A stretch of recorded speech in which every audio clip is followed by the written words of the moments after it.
नमस्कार। हिंदी शिक्षण में आप सबका स्वागत है। आज मैं आप लोगों को कक्षा 7 नीलकंठ पाठ के का पठन कार्य करके सुनाना और समझाना चाहती हूँ कैसे पाठ का पठन कार्य किया जाता है। इस पाठ का वीडियो मैंने बनाया है, उसको आप अवश्य सुनिएगा। उसको सुनते ही इस पाठ का सारांश आपको समझ में आ जाएगा।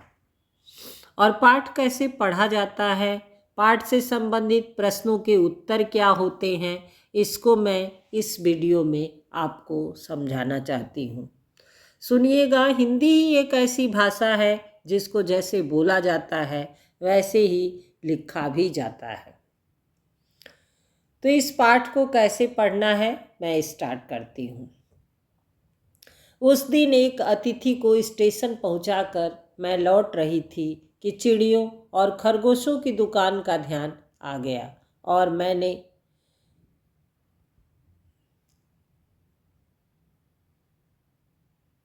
ड्राइवर को उसी ओर चलने का आदेश दिया। बड़े मियाँ चिड़ी वाले की दुकान के निकट पहुंचते ही उन्होंने सड़क पर आकर ड्राइवर को रुकने का संकेत दिया। मेरे कोई प्रश्न करने के पहले ही उन्होंने कहना आरंभ किया, सलाम गुरुजी, पिछली बार आने पर आपने मोर के बच्चों के लिए पूछा था। शंकरगढ़ से एक चिड़ी मार 2 मोर के बच्चे पकड़ लाया। एक मोर है, एक मोरनी, आप पाल लें।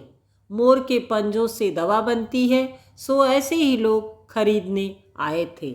आखिर मेरे भी तो सीने में इंसान का दिल है, मारने के लिए ऐसे मासूम चिड़ियों को कैसे दूं? टालने के लिए मैंने कह दिया, गुरुजी ने मंगवाए हैं। वैसे यह कमबख्त रोजगार ही खराब है, बस पकड़ो पकड़ो, मारो मारो।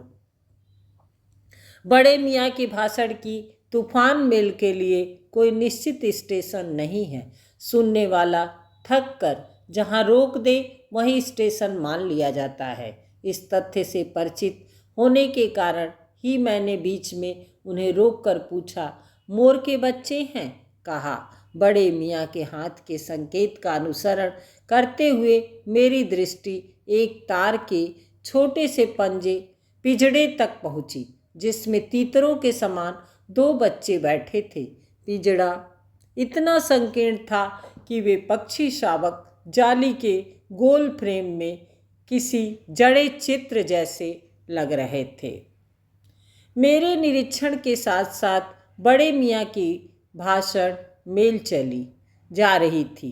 ईमान कसम गुरुजी, चिड़ी मार ने मुझसे इस मोर के जोड़े के नगद 30 रुपए लिए हैं। 12 कहा, भाई जरा सोच तो, अभी इनमें मोर की कोई खासियत भी है कि तू इतनी बड़ी कीमत ही मांगने चला? पर वह मुझी क्यों सुनने लगा। आपका ख्याल करके अछता पछता देना ही पड़ा। अब आप जो मुनासिब समझें, अस्तु 30 चिड़ी मार के नाम के और 5 बड़े मियाँ के ईमान के देकर जब मैंने एक छोटा सा पिंजड़ा कार में रखा, तब मानो वह जाली के चौखटे का चित्र जीवित हो गया। दोनों पक्षी शावकों के छटपटाने से लगता था मानो पिंजड़ा ही सजीव और उड़ने योग्य हो गया है। घर पहुंचने पर सब कहने लगे, तीतर है, मोर कहकर ठग लिया है। कदाचित अनेक बार ठगे जाने के कारण ही ठगे जाने की बात मेरे चिढ़ जाने की दुर्बलता बन गई। अप्रसन्न होकर मैंने कहा, मोर के क्या सुरखाब के पर लगे हैं? हैं तो पक्षी ही। चिढ़ा दिया जाने के कारण ही संभवतः उन दोनों पक्षियों के प्रति मेरे व्यवहार और यत्न में कुछ विशेषता आ गई। पहले अपने पढ़ने लिखने के कमरे में उनका पिंजड़ा रखकर उसका दरवाज़ा खोला, फिर 2 कटोरों में सत्तू की छोटी छोटी गोलियां और पानी रखा। वे दोनों चूहेदानी जैसे पिंजड़े से निकलकर कमरे में मानो खो गए। कभी मेज के नीचे घुस गए, कभी अलमारी के पीछे अंत में इस लुका छिपी से थक कर उन्होंने मेरे रद्दी कागजों की टोकरी को अपने नए बसेरे का गौरव प्रदान किया। 2-4 दिन वे इसी प्रकार दिन में इधर उधर गुप्तवास करते और रात में रद्दी की टोकरी में प्रकट होते रहे। फिर आश्वस्त हो जाने पर कभी मेरी मेज पर, कभी कुर्सी पर और कभी मेरे सिर पर अचानक आविर्भूत होने लगे। खिड़कियों में तो जाली लगी थी, पर दरवाज़ा मुझे निरंतर बंद रखना पड़ता था। खुला रहने पर चित्रा, मेरी बिल्ली, इन नवागंतुकों का पता लगा सकती थी और तब उसके शोध का क्या परिणाम होता यह अनुमान करना कठिन नहीं है। वैसे वह चूहों पर भी आक्रमण नहीं करती, परंतु यहाँ तो 2 सर्वथा अपरिचित पक्षियों की अनाधिकार चेष्टा का प्रश्न था। उनके लिए दरवाज़ा बंद रहे और ये दोनों उनकी दृष्टि में ऐरे गैरे मेरी मेज को अपना सिंहासन बना लें। यह स्थिति चित्रा जैसी अभिमानिनी मर्जारी के लिए असह्य ही कही जाएगी। जब मेरे कमरे का कायाकल्प चिड़ियाखाने के रूप में होने लगा, तब मैंने बड़ी कठिनाई से दोनों चिड़ियों को पकड़कर जाली के बड़े घर में पहुंचाया, जो मेरे जीव जंतुओं का सामान्य निवास है। दोनों नवागंतुकों ने पहले से रहने वालों में वैसा ही कौतूहल जगाया जैसे नववधू के आगमन पर परिवार में स्वाभाविक है। लक्का कबूतर नाचना छोड़कर दौड़ पड़े और उनके चारों ओर घूम घूमकर गुटुरगू की रागिनी आलापने लगे। बड़े खरगोश सभ्य सभासदों के समान क्रम में बैठकर गंभीर भाव से उनका निरीक्षण करने लगे। उनकी गेंद जैसे छोटे खरगोश उनके चारों ओर उछल कूद मचाने लगे। तोते मानो भली भांति देखने के लिए एक आंख बंद करके उनका परीक्षण करने लगे। उस दिन मेरे चिड़ियाघर में मानो भूचाल आ गया। धीरे धीरे दोनों मोर के बच्चे बढ़ने लगे। उनका कायाकल्प वैसा ही क्रमशः और रंगमय था जैसे इल्ली से तितली का बनना। मोर के सिर की कलगी और सघन, ऊंची और चमकीली हो गई। चोंच अधिक बंकिम और पैनी हो गई। गोल आँखों में इंद्रनी की नीलाभ धुती झलकने लगी। लंबी नील हरित ग्रीवा की हरी भंगिमा में धूप छाही तरंगे उठने गिरने लगी। दक्षिण वाम दोनों पंखों में सलेटी और सफ़ेद आलेखन स्पष्ट होने लगे। पूंछ लंबी हुई और उसके पंखों पर चंद्रिकाओं के इंद्रधनुषी रंग उद्दीप्त हो उठे। रंग रहित पैरों को गर्वीली गति ने एक नई गरिमा से रंजित कर दिया। उसका गर्दन ऊंची कर देखना, विशेष भंगिमा के साथ उसे नीची कर दाना चुगना, पानी पीना, टेढ़ी कर शब्द सुनना आदि क्रियाओं में जो सुकुमारता और सौंदर्य था, उसका अनुभव देखकर ही किया जा सकता है। गति का चित्र नहीं आंका जा सकता। मोरनी का विकास मोर के समान चमत्कारिक तो नहीं हुआ, परंतु अपनी लंबी धूप छाही गर्दन, हवा में चंचल कलगी, पंखों की श्याम श्वेत पत्र लेखा मंथर गति आदि से वह भी मोर की उपयुक्त सहचारिणी होने का प्रमाण देने लगी। नीलाभ ग्रीवा के कारण मोर का नाम रखा गया नीलकंठ और उसकी छाया के समान रहने के कारण मोरनी का नामकरण हुआ राधा। मुझे स्वयं ज्ञात नहीं कि कब नीलकंठ ने अपने आप को चिड़ियाघर के निवासी जीव जंतुओं का सेनापति और संरक्षक नियुक्त कर लिया। सवेरे ही वह सब खरगोश कबूतर आदि की सेना एकत्र कर उसे उस ओर ले जाता जहाँ दाना दिया जाता है और घूम घूम कर मानो सबकी रखवाली करता रहता। किसी ने कुछ गड़बड़ की और वह अपने तीखे चंचू प्रहार से उसे दंड देने दौड़ा। खरगोश के छोटे बच्चों को वह चोंच से उसके कान पकड़कर ऊपर उठा लेता था और जब तक वे आर्तक्रंदन न करने लगते उन्हें अधर में लटकाए रखता। कभी कभी उसकी पैनी चोंच से खरगोश के बच्चों का कर्णभेद संस्कार हो जाता था, पर वे फिर कभी उसे क्रोधित होने का अवसर न देते थे। दंड विधान के समान ही उन जीव जंतुओं के प्रति उसका प्रेम भी असाधारण था। प्रायः वह मिट्टी में पंख फैलाकर बैठ जाता और वे सब उसकी लंबी पूंछ और सघन पंखों में छुआछुआवल सा खेलते रहते थे। ऐसी ही किसी स्थिति में एक सांप जाली के भीतर पहुंच गया। जब जीव जंतु भागकर इधर उधर छिप गए, केवल एक शिशु खरगोश सांप की पकड़ में आ गया।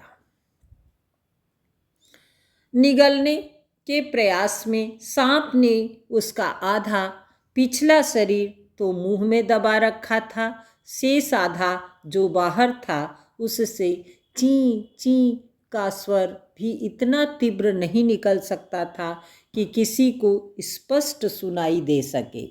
नीलकंठ दूर ऊपर झूले में सो रहा था।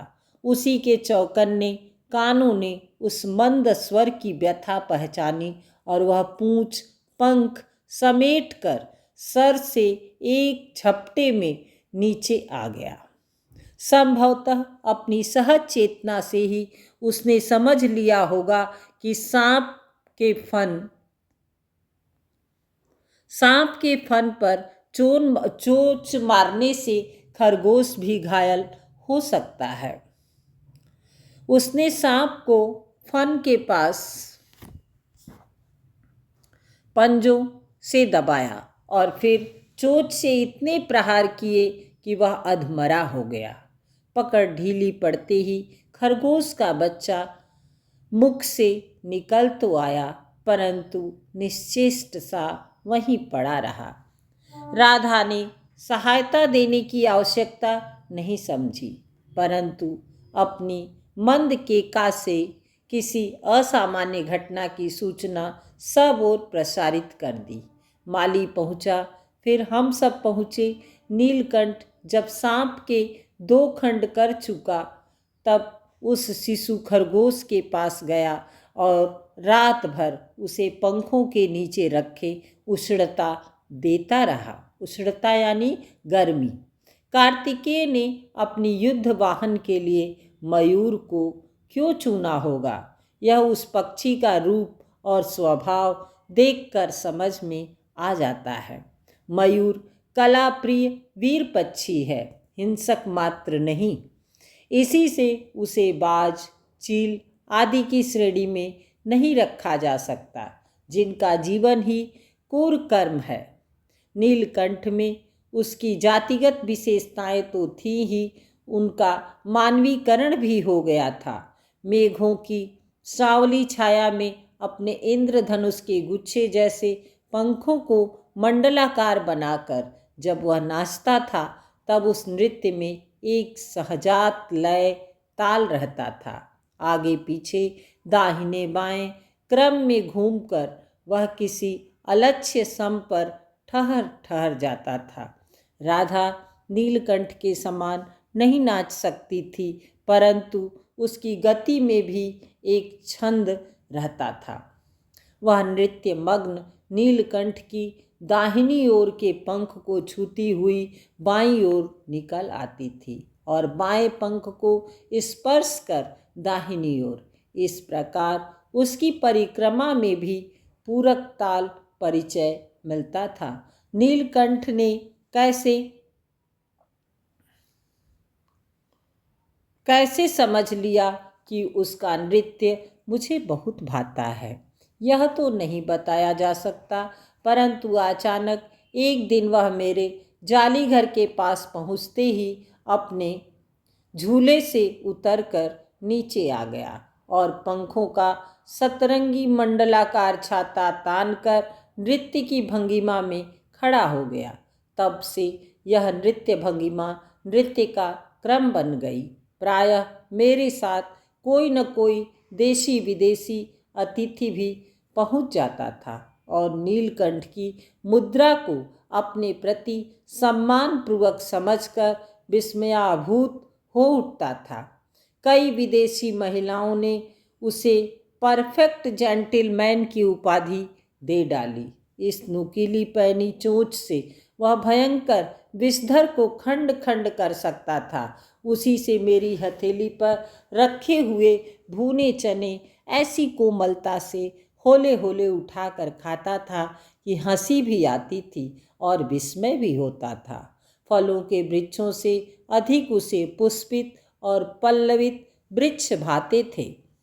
बसंत में जब आम के वृक्ष सुनहली मंजरियों से लद जाते थे, अशोक नए लाल पल्लवों से ढक जाता था, तब जाली घर में वह इतना अस्थिर हो उठता था कि उसे बाहर छोड़ देना पड़ता था।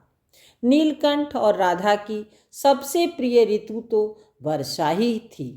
मेघों के उमड़ आने से पहले ही वे हवा में उसकी सजल आहट पा लेते थे और तब उनकी मंद केका की गूंज अनुगूंज तीव्र से तीव्रतर होती हुई मानो बूंदों के उतरने के लिए सोपान पंक्ति बनने लगती थी। मेघ के गर्जन के ताल पर ही उसके तन्मय नृत्य का आरंभ होता और फिर मेघ जितना अधिक गरजता, बिजली जितनी अधिक चमकती, बूंदों की रिमझिमाहट जितनी तीव्र होती जाती, नीलकंठ के नृत्य का वेग उतना ही अधिक बढ़ता जाता और उसकी केका का स्वर उतना ही मंद से मंदतर होता जाता। वर्षा के थम जाने पर वह दाहिने पंजे पर दाहिना पंख और बाएं पर बायां पंख फैलाकर सुखाता। कभी कभी वे दोनों एक दूसरे के पंखों से टपकने वाली बूंदों को चोंच से पी पी कर पंखों का गीलापन दूर करते रहते। इस आनंदोत्सव की रागिनी में बेमेल स्वर कैसे बज उठा, यह एक करुण कथा है। एक दिन मुझे किसी कार्य से नखास कोने से निकलना पड़ा और बड़े मियाँ ने पहले के समान कार को रोक लिया। इस बार किसी पिंजड़े की ओर नहीं देखूंगी, यह संकल्प करके मैंने बड़े मियाँ की विरल दाढ़ी और सफ़ेद डोरे से कान में बंधी ऐनक को ही अपने ध्यान में केंद्र बनाया। पर बड़े मियाँ के पैरों के पास जो मोरनी पड़ी थी उसे अनदेखा करना कठिन था। मोरनी राधा के समान ही थी। उसके मूंछ से बंधे दोनों पंजों की उंगलियां टूटकर इस प्रकार एकत्रित हो गई थीं कि वह खड़ी ही नहीं हो सकती थी। बड़े मियाँ की भीषण मेल फिर दौड़ने लगी। देखिए गुरुजी कमबख्त चिड़ी मार ने बेचारी का क्या हाल किया है। ऐसे कभी चिड़िया पकड़ी जाती है। आप न आई होती तो मैं उसी के सिर पर इसे पटक देता, पर आपसे भी यह अधमरी मोरनी ले जाने को कैसे कहूँ। सारांश यह है कि 7 रुपये देकर मैं उसे अगली सीट पर रखवा कर घर ले आई और एक बार फिर मेरे पढ़ने लिखने का कमरा अस्पताल बना। पंजों की मरहम पट्टी और देखभाल करने पर वह महीने भर में अच्छी हो गई। उंगलियां वैसी ही टेढ़ी मेढ़ी रही, परंतु वह ठूंठ जैसे पंजों पर डगमगाती हुई चलने लगी। तब उसे जाली घर में पहुंचाया गया और नाम रखा गया कुब्जा। नाम के अनुरूप वह स्वभाव से भी कुब्जा ही प्रमाणित हुई। अब तक नीलकंठ और राधा रहते थे, अब कुब्जा उन्हें साथ देखते ही मारने दौड़ती। चोंच से मार मार कर उसने राधा की कलगी नोच डाली, पंख नोच डाले, कठिनाई यह थी कि नीलकंठ उससे दूर भागता था और वह उसके साथ रहना चाहती थी। न कि किसी जीव जंतु से उसकी मित्रता थी, न ही वह किसी को नीलकंठ के समीप आने देना चाहती थी। उसी बीच राधा ने 2 अंडे दिए, जिनको वह पंखों में छिपाए बैठी रहती थी। पता चलते ही कुब्जा ने चोंच मार मार कर राधा को ढकेल दिया और फिर अंडे फोड़कर ठूंठ जैसे पैरों से सब ओर छितरा दिए। इस कलह कोलाहल से और उससे भी अधिक राधा की दूरी से बेचारे नीलकंठ की प्रसन्नता का अंत हो गया। कई बार वह जाली के घर से निकल भागा। एक दिन भूखा प्यासा आम की शाखाओं में छिपा बैठा रहा, जहाँ से बहुत पुचकार कर मैंने उतारा। एक बार मेरी खिड़की के शेड पर छिपा रहा। मेरे दाना देने जाने पर वह सदा की भांति पंखों को मंडलाकार बनाकर खड़ा हो जाता था, पर उसकी चाल में थकावट और आँखों में एक शून्यता रहती थी। अपनी अनुभवहीनता के कारण ही मैं आशा करती रही कि थोड़े दिन बाद सब में मेल हो जाएगा। अंत में 3-4 मास के उपरांत एक दिन सवेरे जाकर देखा कि नीलकंठ पूंछ पंख फैलाए धरती पर उसी प्रकार बैठा हुआ है जैसे खरगोश के बच्चे को पंखों में छिपाकर बैठता है। मेरे पुकारने पर भी उसने न उठने का संदेह हुआ। वास्तव में नीलकंठ मर गया था। क्यों का उत्तर तो अब तक नहीं मिल सका है। न उसे कोई बीमारी हुई, न उसके रंग बिरंगे फूलों के इस तबक जैसे शरीर पर किसी चोट का चिन्ह मिला। मैं अपने शाल में लपेटकर उसे संगम ले गई। जब गंगा के बीच धार में उसे प्रवाहित किया गया, तब उसके पंखों की चंद्रिकाओं से प्रतिबिंबित होकर गंगा का चौड़ा पाट एक विशाल मयूर के समान तरंगित हो उठा। नीलकंठ के न रहने पर राधा तो निश्चेष्ट सी कई दिन कोने में बैठी रही। वह कई बार भागकर लौट आया था, अतः वह प्रतीक्षा के भाव से द्वार पर दृष्टि लगाए रहती थी। पर कुब्जा ने कोलाहल के साथ खोज ढूंढ आरंभ की। खोज के क्रम में वह प्रायः जाली का दरवाजा खुलते ही बाहर निकल आती थी और आम, अशोक, कचनार आदि की शाखाओं में नीलकंठ को ढूंढती रहती थी। एक दिन आम से उतरी ही थी कि कजरी सामने पड़ गई। स्वभाव के अनुसार उसने कजली पर भी चोंच से प्रहार किया।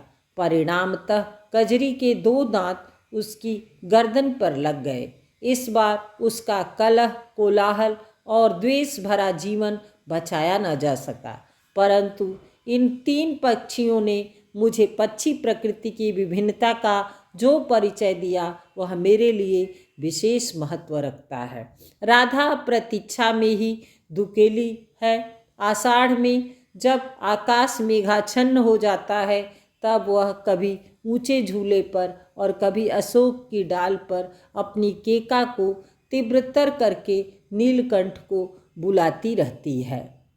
इस तरह से पाठ खत्म हुआ। अब मैं आपको पाठ से संबंधित प्रश्नों के उत्तर को समझाती हूँ। पहला प्रश्न है निबंध से, मोर मोरनी के नाम किस आधार पर रखे गए?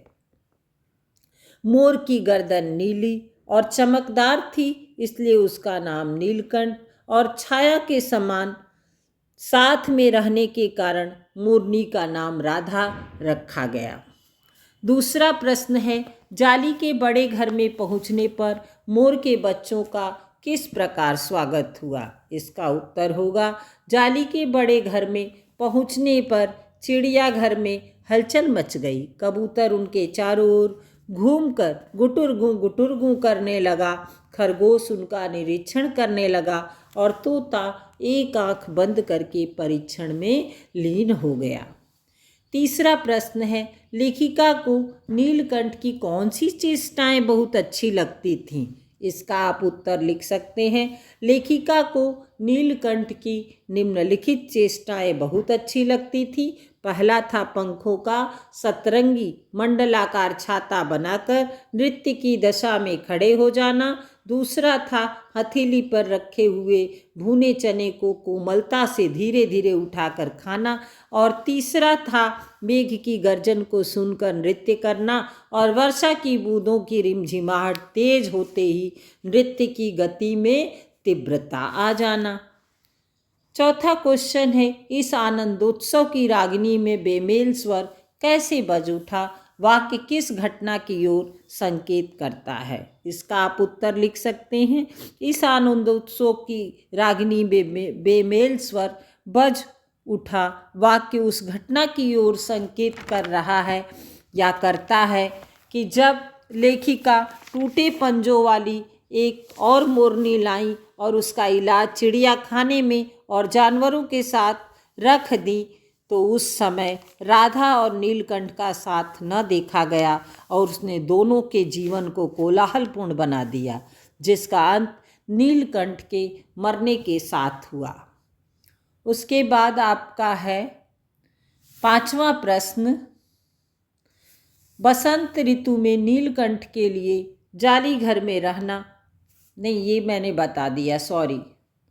6वां क्वेश्चन है, जाली घर में, 5वां मैंने नहीं बताया है, हाँ, बसंत ऋतु में नीलकंठ के लिए जाली घर में रहना असहनीय क्यों हो जाता है? इसका उत्तर बहुत शॉर्ट में आप दे सकते हैं कि नीलकंठ को जाली घर में बंद रहना असहनीय हो जाता था क्योंकि वृक्षों, फलों व बसंत ऋतु के मौसम ऋतु से मनभावन लगती थी और वह इसलिए बाहर निकलने के लिए बेचैन हो जाता था। मतलब उसको बसंत ऋतु बहुत अच्छी लगती थी और उस ऋतु में वह बाहर निकलने के लिए बेचैन हो जाता था। आपका अंतिम प्रश्न है, जाली घर में रहने वाले सभी जीव एक दूसरे के मित्र बन गए पर कुब्जा के साथ ऐसा संभव नहीं हुआ। इसका उत्तर आप लिख सकते हैं कि जाली घर में रहने वाले सभी जीव एक दूसरे के मित्र बन गए थे पर कुब्जा के साथ ऐसा नहीं हुआ क्योंकि कुब्जा का स्वभाव मेल मिलाप का नहीं था। वह सबके साथ ईर्ष्या भाव रखती और अपनी चोंच से सभी जीव जंतुओं को प्रहार करती रहती थी। अब उसके बाद एक क्वेश्चन, ये अच्छा क्वेश्चन है लास्ट, नीलकंठ ने खरगोश के बच्चे को सांप से किस तरह बचाया? इस घटना के आधार पर नीलकंठ के स्वभाव की विशेषताओं को उल्लेख कीजिए। इसमें आप लिख सकते हैं कि नीलकंठ ने खरगोश के बच्चे की चीख सुनकर सांप को अपने पंजों से दबाकर चोंच से प्रहार करने लगा और उसके प्रहार से सांप की पकड़ ढीली पड़ गई और खरगोश बाहर निकल आया।